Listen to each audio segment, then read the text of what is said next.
Well, it's a wet one, and hopefully this week's Punters Guide will put you in the direction of a few winners. We need those that go in soft ground, that is for sure. And sadly, we've lost Warwick, which is one of the big meetings on ITV that we were looking forward to. But we're going to look at the first six races in Newbury instead with Joel and Frankie. Joel, you've been around the country a bit this week, and well, it's wet everywhere, isn't it? It's wet, it's snowy. I was watching the all-weather at Newcastle last night, and it was snow, and it was like, you never want to be a jockey in the winter, do you? Let's be honest, especially on the all-weather. I've lost my voice a little bit, so a lot of people will be happy about that. So it will be selection, reason, move on. We tried that last week. It didn't go too well. Frankie's No, on. no, no, no, but no, because that was you. This was you. This was your problem. You tell us to keep it tight, and then you go on for 40 minutes about every horse in the field, and then go, I don't fancy any of those. I'm on the favourite. Me or Frankie? That's Frankie. That's how you describe Frankie. That's his I'm MO. all good. Joel, you keep talking. The postman's just turned up. All right. Okay. Well, I'll tell you what, Matt, right? You know, I'm working out on the radio. Jesus, look at the dumb wires that drive me insane. Have you seen them wires in Frankie's kitchen? They're New kitchen as well. new kitchen. So I'm working out of the Radio City Tower now every morning in Liverpool. Are you ready to see what somebody sent me in this week? It was a kid's school have sent me in a plasticine tower. Are you ready for it? I've just played. Those watching on Spotify, have listened on Spotify, I'll try and describe it. Yeah. So kids have made me a plasticine tower of the Radio City Tower. I've just explained to my missus why it's in my bag. Are you ready? Not sure what I've walked back into, but we better Yeah, go racing, eh? I tell you what, there you go. I was feeling Those watching on Spotify can probably imagine what that is. And it kind of looks like what we can see on gladiators nowadays. It's Isn't also got suction, look. Oh God, there's no kids listening. Right, let's get on to this series. I don't know how I can follow that really. Plasticine. Well, hurdle. Yeah, from that to Newbury. I don't know. There's no segue, is there? Right, let's get stuck into it then. Don't forget, like and subscribe. I don't know how you can like that, but you can like it, subscribe, and of course you can listen to it on Spotify now and take us everywhere you go. And comment, please do comment either this and on the road to Cheltenham. In fact, you must comment on the road to Cheltenham. Give us something to talk about on Monday because... Hang on, we've had some abuse this week. We've had some abuse, and I quite like it. Since you mentioned send some abuse, I like the one, I just saw it this morning, got an alert. It's just two blokes talking. Which two? You and Frankie, obviously. Yeah, we did get some abuse. It was said around Gaelic Warrior quite a bit of it as well, and I just don't know how. Right, Newbury. But yeah, please like, subscribe, comment as well. So I'll pick them up on Monday on our Road to Cheltenham series. Right, 12:55. It's a novices hurdles, a couple of absentees already. There's a really interesting one as well I'm going to give you after I've read these two. But let's get some nice types in the Hastings, East Indian Press, making headway, all winners, all penalised. Good contest to start us off, Frankie.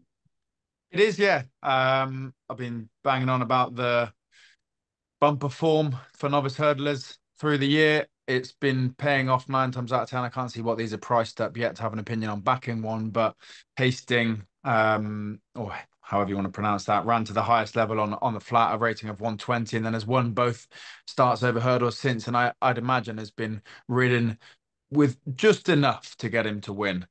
There's more under the bonnet. He's also won one of those hurdles on heavy ground. So there's a lot of ticks in the box for John Joe's ride. And equally, you mentioned East India Express as well, ran to a good level in a bumper. And then I wonder, are some horses been made to look worse than they are behind Gidley Park? If he's a proper horse, then East India Express finished 4th in that race at Newbury, and might be better than maybe we saw that day. So they're the two that stand out for me. Top two in the club, probably top two in the market as well. Joel. Well, I'll probably go for third in the market then. I really like making headway in this with no prices. I looked at that rules debut coming back from London on the train the other night at Carlisle. Won it comfortably. It only says half a length if you just read in the Racing Post. It was second to Chase a Dream, which finished second 3 times since. I was at Haydock the day. Outran his odds, finished second at 16s. That was a grade 2 behind one of Fergal's for the Noel Feely Syndicate. And then last time out, it was 4th in a grade 1. It was low, 16 lengths, completely outclassed. This is back in calmer waters. And it's a very strong one for me, making headway without any prices. So I think we've cut off the top of the market. Now, what's your interesting one? Yeah, it's just right down the bottom. It's the Alan King. Looks like his second string. There's a horse called Selwan who's got two P's next to his name. That doesn't tell the whole story. He was useful in France, loved digging the ground. He's won over a mile and a half on heavy ground. So I think 2 miles on heavy ground here will certainly suit his visors for the first time.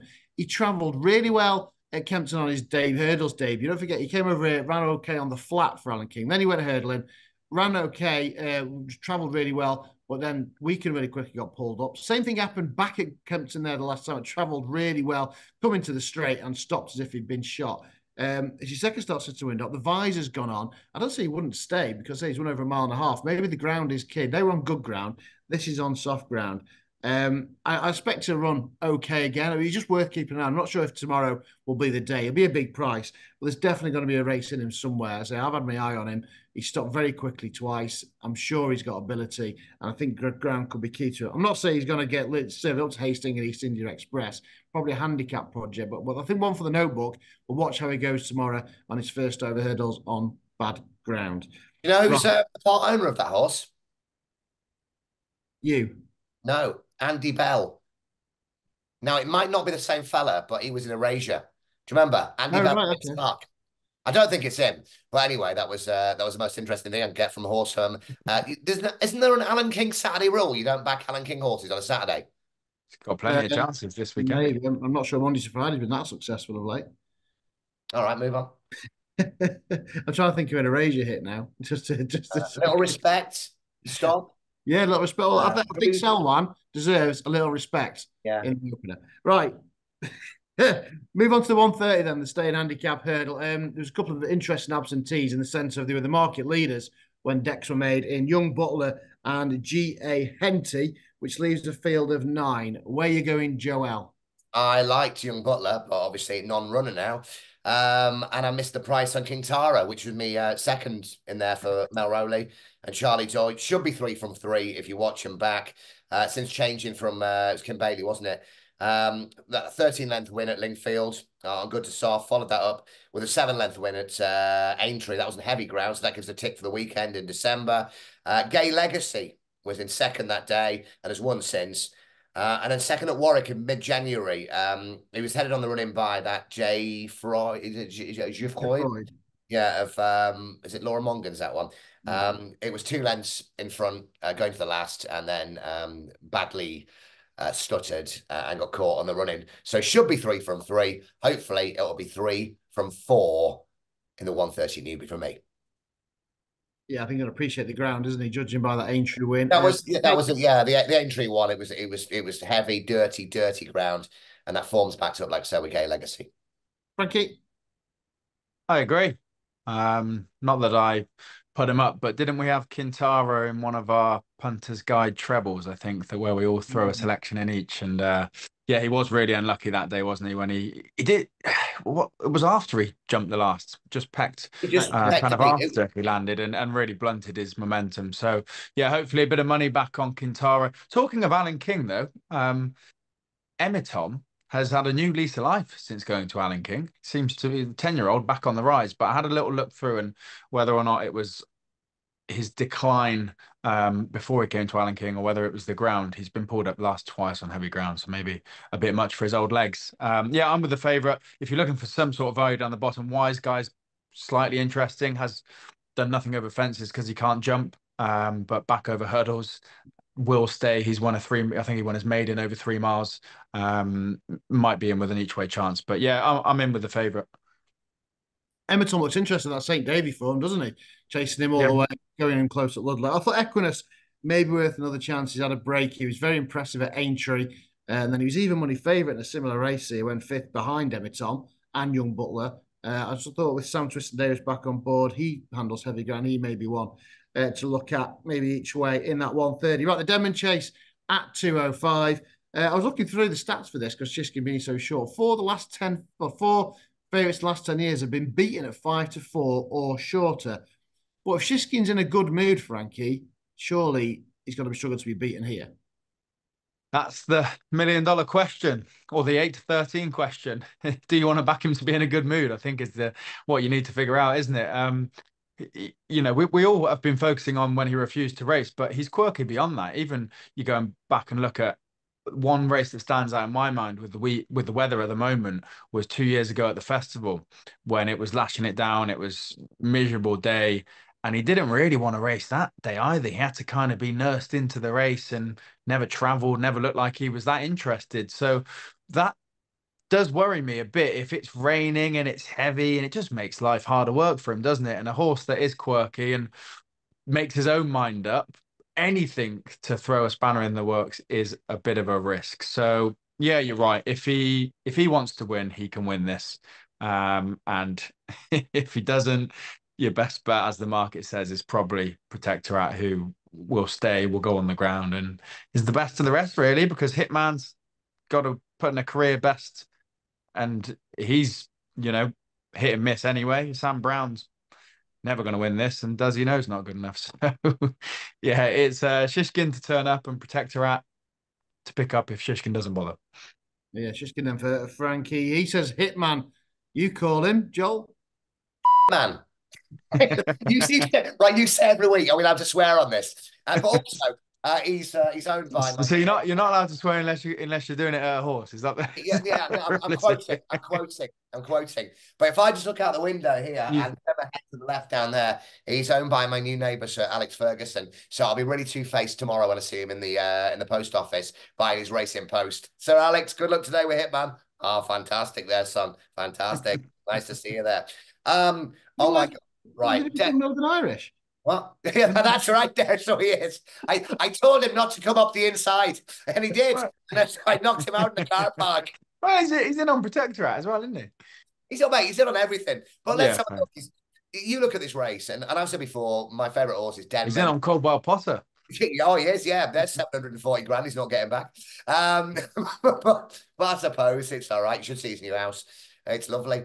You look at this race, and I say Denman's my favourite horse, and my son's middle name's Denman. And you look at this, and Denman must be looking up there somewhere going, oh, my God, this is the tribute to me.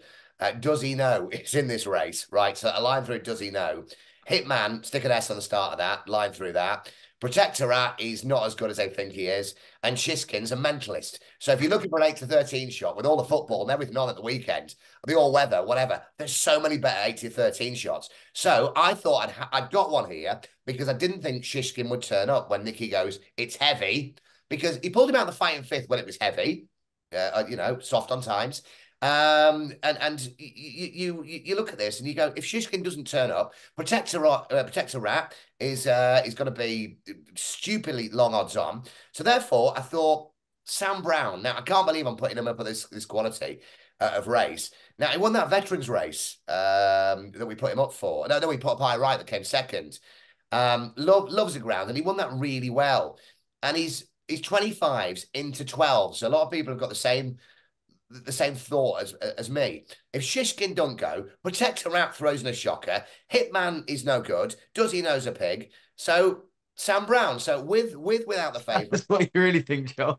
No, I'll be honest with you. It's a dog. It's a dog of a race when you're looking at it. And look, any one of them could win apart from Does He Know or Hitman or Protectorat or Shishkin. So yeah, Sam Brown either without the favourite, in a forecast, or when Shishkin gets pulled out at the last minute because it's rained a little bit. It is one of them races, and as I said, 4 beaten favourites in the last decade at 5 to 4 less. It's a race that throws up plenty of shocks. Let's talk about the game spirit then. 6 of them here. Funambule Savola going for a hat-trick. I don't think it's going to be his year, judging by what he's shown this year. Have we got Edwardstone versus Bootsill? Edwardstone, proving a bit of an enigma now, Joel. Yeah, how many chances do we give him? Again, this is one of my favourite ones, and I don't know what happens. I don't know if I just say how much I love a horse, and then they suddenly go to you know what. So Edwardstone, I think he is what he is. Boot Hill, we keep thinking he's a young pretender, but he's 9 now. He didn't look right in the Desert Orchid, did he? Before he fell, and I think ITV commentators, I think maybe Fitzy and an AP saying he didn't look like he was going well before he fell. At that point, and he's an Ascot horse in anyway. So I went nap with Editor de Gite.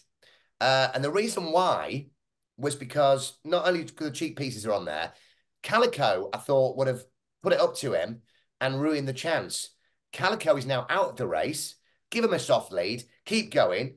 And while Edwardstone and Boot Hill are fanning around at the back, Energy has got them. And we said before, it's not been a fluke when he's won like this before. Cheap Piece is on for the first time. I'm guessing that maybe Aidy's jumping because you can put a line through the Clarence house because he made that horrendous mistake early on. So I'm assuming that's why they're on, Frankie. No, no, no. I think the cheap pieces are on because Nicky Henderson sold them to Gary Moore. He tried them on Shishkin and he went, they don't work. He passed them on. Put them on Vinted. Yeah, it's a good race. This you can kind of make a case for all of them. Like you said, Matt, we've been saying this all year, and it has kind of worked out. You put a line through some of the more horses early on in the season, then put a line through his last start at Cheltenham because he made a mess of the third, was it? Or the third fence. So he does have his chances on his best form. I did say this about Edwardstone last time, though, didn't I? When we were saying what do we do next, and I said, well, definitely drop him back in trip and don't put him in a grade 1. And they've done both of those things. He does drop in class last was a grade 2 over 2.5, but he's a grade 1 horse, really, isn't he? And he has been for a long time. And he is over 2 miles and he does go well on testing conditions. So I think this is the best chance he's going to get a winnable race. It's certainly weaker than his previous opposition this season. And, that run behind John Bon on heavy ground over 2 miles, I think if he runs to that form, then he'd be hard to beat. The other one, Amarillo Sky. Yeah. Now, you're taking a right chance after 378 days off the track, but did win from a break before. And I think could be slightly overpriced. There's one over C&D carrying top weight. Was lame last time out. Back from a break. You never know. What are you giggling at? Having 2 darts in a 5-horse race. How many are you having in the big one? 17? Just you wait. Just you wait. No, I'm gonna Edwardstone will win. I'm gonna stay strong. Edwardstone on his single creek form, taking John Whatever, he wins this. I get that, but he just didn't seem right at Kempton. We were saying he wanted to step up in trip. He was really keen and didn't look like he was ever going to stay. And was what do you think? What do you think about the ride? What do you think about the ride last time? Because he wasn't. He was pulling, and he knew I backed him, and he knew your money was done straight away. Do you think this time they'll just let it's Tom Cannon on? They'll just let him do what he wants, because the horse, racing cliche. The horse ain't getting any younger. He's getting a few little quirks in there. Just let him go ahead and do what he wants because it was weird watching it back. Just like I knew we were beat after two obstacles. Maybe. I mean, there's a danger that if him and Editor Jeet take each other on, it could set up for something like Boot Hill. I mean, Editor Jeet now, you say with Calico out, looks to have his own way out in front. But no, it'd be interesting to see how they ride Edwardstone. They say he's becoming a little bit of an enigma, kind of tripless in a way after that run at Kempton, but maybe he's worth a little bracket 2.5. Did we work out? Did we work out? Has he got a race at Cheltenham? Has he got a race at Aintree? Where's he going to go? I mean, is this a chance to lose? No, but that's what I mean. This is the winnable race for him, isn't it? He's not going to go to the big festivals and win a grade 1. He's not good enough. But this is definitely winnable. Interesting. Right.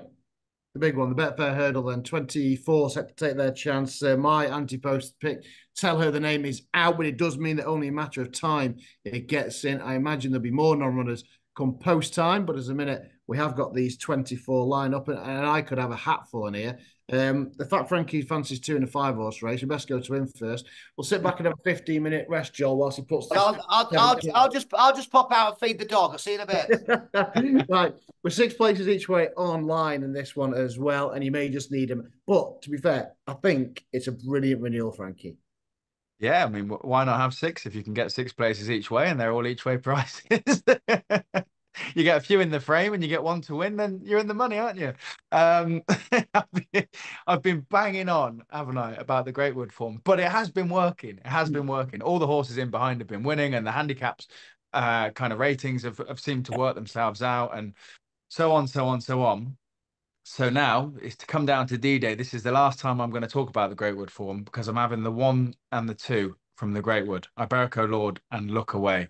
Iberico Lord won the Greatwood. Was hiked up in the weights when going to Ascot, but I don't think that was his reason for being beaten at Ascot. I think it was the good ground. On his first start when he came over, he was supposed to be a bit of a superstar run at Cheltenham. It was really quick ground that day. They were talking about pulling him out. He ran, but he was no good and beaten. Anyway, time goes on, he's well handicapped, wins the Greatwood on soft ground. I think back to soft ground, there's still a little bit in his mark, Iberico Lord. So I'm having him to kind of bounce back on softer ground, and then Look Away, who was second in the Greatwood and then went on to be second in the Challow over 2.5, both on testing conditions, will stay and goes off a similar mark again. So if it gets into a bit of a stamina test on testing ground, I know this is back to 2 miles, not 2.5, but I just think Look Away will definitely be in the frame because going off a similar mark gets the ground and will stay and be tough. So the 1-2 in the Greatwood, to be there or thereabouts, and the Betfred hurdle for me. And go on, we've got to have one more. Remember on that sun lounger in Bahrain, chatting away, sunning myself. They really, again, the Greatwood form, they really fancied Low de Sud, didn't they? Ran no race at all. Now who knows? We haven't seen Low de Sud. The best bit of form you can look at is third in the Moorbout hurdle, but if turning up and in good nick, then was well fancied for the Greatwood and is a massive price. You done? Sorry. Thanks for watching. Sorry. The King George is on tomorrow. Might be off soon. You know what? I knew you'd say that. I was interested looking at Low de Sud as well because of the ground, and 2 mile handicap hurdles was kind of like the Skelton's MO, wasn't it, for a time? So he is one that with the extra places, it's worth having 2 or 3 darts. He's had a wind up over the summer. Maybe you can put a line through his seasonal reappearance. He could go well at a price. My worry is, I know that he has ran once, but it was a while ago now and he was pulled up. It's just how all the Skelton horses seem to be running better on their second start, and he's ran once, pulled up, had another break. I don't know if it's optimal, is it? No, it's a good contest. It is a really good race. Joel, I did say you can have a couple of darts at it. Yeah. I mean, you'll see my workings here if you can see him there. I mean, Greatwood form. That was it. The only one I couldn't have in that is Lucia on the ground. We'll have to talk about the French horse as well because everybody who's got a podcast or a punter's guide or whatever it is has to talk about this. So it's a contractual obligation. What's just mentioned Daryl Jacobs? It's the next Gaelic Warrior, isn't it? Yeah. Next Gaelic. This is what I put. Next Gaelic Warrior. And all this stuff about the kilograms into pounds, and if you get 2.2 in Ireland and all of this, and Willie Mullins is doing this now. Danny's off here, and he's I don't know. Do you know what? We put up Knickerbocker Gloria. I did made all in Ascot in November when Tristan Durrell was on taking off the 5, and he flew. That was a really good week. That might be the week of the Breeders' Cup. I think it was the last time I had a decent weekend. And he's 33 to 1 here. It was 7th in the Greatwood, and I think it was coming to the final flight. I think he was like second or third or something like that, and it just got swallowed up, and then his chance had gone. And so you look at the bare form, and he's beaten 17 lengths. Still think he's better than that. I think Tristan, who I really do like, takes off the 5, and we'll just try and make all. And the second one was Look Away. If you heard Neil King on any media outlets this week, he's jiggy sliding off his chair for this horse. Second at the Shallow to Captain Teague, as you said. So they're my 2 against the field. Now, Matthew, tell me about the French horse that's got 17 stone in hand. Yeah, so, well, I was just much to say that Daryl Jacobs on it, Warwick being off, he's switched. So Danny Mullins, I assumed, isn't coming over with Willie Mullins' other 2 jocked up as well. But yeah, he won a race over Addo Toy, and I'm trying to think what the name of the horse was. He was in behind. Amy something. Amy Dukiff, was it? Who's come out and won a grade 1 since. So the form, as I say, looked absolutely spectacular. And here he is off a very handy mark. Was it 133? Amy Dukiff, yes. Amy Dukiff. Yeah. It sounds like somebody you'd meet on Tinder.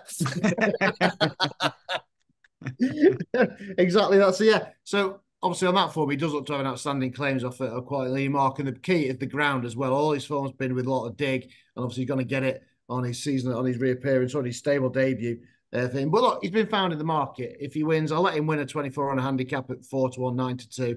That's absolutely fine. Ahead of the market, yes, Look Away horse that we've had on side, who's second in the Greatwood. Won here at Newbury early on in the season, the Jerry Field, and second in the Challow here as well. So he's certainly on the radar. But just a couple of interesting ones at prices. Again, the Dante form. Back in 6th then was Go Dante, and he come out and won at the December meeting, beating Dolly the Great, who obviously is worse off with the weights. But Sean Bowen will be chomping at the bit, back in the saddle on Thursday. Obviously, Harry Cobden whittled away his big lead in the title race. Sean Bowen trying to make up for lost time, and the stable's flying as well. So at around about 2022, 6 places go Dante each way. And also interesting is the fact that Nigel Twister Davis has got what was the one I was looking at that he had? That I've forgotten. A lovely duffel coat. Norman Fletcher was the one. He's won this race 3 times in the last decade. This one, I think he's had 2 starts in handicaps. He's won on very soft grounds with a very low mark as well. And so he was a good second last time out. Just with the stable form, the stable form in the race, he'll always target one at it. And Sam Rides as well taken over from Apprentice. So I thought he might be a little bit interesting. But Go Dante would be my main pick and look away from the head of the market. Like you say, worth having 2 or 3 darts with all the extra places on offer as well. What's that one that's always been sold for a touch? Paul Burns' horse, Mullins trained one. Oh yeah, you know what? That's well named, isn't it, to go and win a race like this, because it's ran out and then it just didn't do anything turning for home and twice. Yeah, twice. It is. Who's riding it? Is it Rachel Blackmore's Brian Hayes? Brian Hayes. Well, Brian Hayes. Yeah, sorry. Yeah. Who's cracked that pun across the weekend? It's only a matter of time before he wins off of 116, 115, 115. Yeah, don't know if he's good enough. He was first reserved, but obviously he will. I did have a look and I watched the race back at Ascot, and I just don't know if he's good enough to go with him. He's obviously off the low mark, but you've still got to be a decent enough horse to. I don't know if he is quite good enough, but we'll see. Only a matter of time.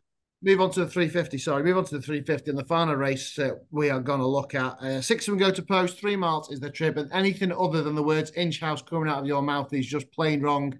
Starting with you, Joel. Yeah, I've not forgiven him. I backed him on New Year's Day at Cheltenham. I think it was the first race. He was beaten by Stumptown, wasn't he? And I was there in person. Hey, he's a bad fall. All right, yeah, no, but I'm just saying. Right, Yang's left like a gate. Ed Carriage is awkward, but he's got so much talent, and it's not so bad because obviously Newbury's a left-handed track, isn't it? He's got so much talent, but again, we're going for it, and you're going to shoot me down and probably shoot me. Oh no! If those words, Mr. Coffee, come out of your mouth. just close my laptop. 340 grand this horse cost. The most frustrating horse in the world is gonna pop up at some point. Every dog has his day, right? And it's only a matter of time. It's only a matter of time. Put them in the double. But look, on prices, Inch House was a little bit too short for me, and I've got a bit of a hangover from that horse from New Year's Day, so I don't like it. So Mr. Coffee for me. Please don't put this up as a clip anywhere on Twitter or X or Instagram, just because I will get ridiculed and it's borderline bullying. But just keep it between Mr. Coffee. I'm going to have 20 quid on it this weekend. and then break put it out made and tag over fences. Yeah. Oh, when it wins, can you make a lovely package? And I'll sit there going, nap of the weekend, Mr. Coffee. Well, I think it was like Mr. Coffee doesn't win over fences. Hometown Boy came out as a nice horse, but come off a long layoff and was a distant third last time out. Rock My Way was third at Hereford behind Henry's Friend. I think has gone since, hasn't it? Run well since. That's my second choice. Mind Up was 31 lengths behind Apple Away in what was basically a match at Leicester. And Hitchin Jackie was also well beaten in third last time at Inch House. 2 from 2 at Newbury. And I say there's no disgrace in going down 5 lengths to Stumptown. His favourite for the ultimate, and it's off the same mark as well. That was my theory. Frankie? Agree. Think he wins. Gets stuck in over evens. Stumphouse was well weighted. Like 142 was a nice mark for a decent horse. After the Irish Grand National, he didn't do much over in Ireland. And then they were going to have, or they did have a crack at the Coral Gold Cup. So I think a horse of that caliber in what was a pretty small field at Cheltenham was entitled to go and win by 5 lengths. Yeah. Inch House for me to make it a hat trick at Newbury. Inch House hat trick at Newbury for me as well. Right, we'll go in naps time. Joel starting. Editor de sheet to make all, no calico, makes all. Other jocks are sitting behind. What the hell's going on here? It's not a fluke. Wins round 5-1, 11-2. Frankie? I could go Inch House, but that's boring. Well, I was going to say we all agreed. Joel's gone rogue. A shock. I probably prefer Iberico Lord, but I can't ignore 12-1 look away as an each way play. Like I said, we know that he's going to stay and get the ground, so I'll be very disappointed if he wasn't in the top 6. So look away each way is the nap. Right, I'm doing the 5 at each way treble now, so I'm putting Editor's Yeet in there, look away, and one of us is going to be wrong. The other two are going to win, aren't they? The other one's going to come 6. I'll fall at the final fence. No, two of us talking remember, so there's one winner. Go on, Matt. You said it's boring. I am boring. Inch house for me. I said the others have all got something to prove, and he is still up and coming at 7 years old. Yeah, there you are. You'll have to stick it in a Trixie, Joel. No each way. Yeah, I'm going to say, I refuse to stick an even money shot on each way treble because that's the one that lets us down. When Mr. Coffee comes there, Mr. Coffee comes there, swinging away. Another set of goggles has just gone cruising up. Finds nothing. Yeah. Right. So, yeah, we've got limited choice though. It is limited choice. You've only got the 7 races at Newbury, Warwick gone, you Toxers are gone. I know we've got Nace. Talking to Nace, there's a bumper at Nace. There's a bumper at Newbury. Any news from Bumper? Is he alive and well? I believe so. I've not texted him this week because it's too close to Cheltenham now, and I've not spoken to him since he gave me joystick for the champion bumper. So I blocked him.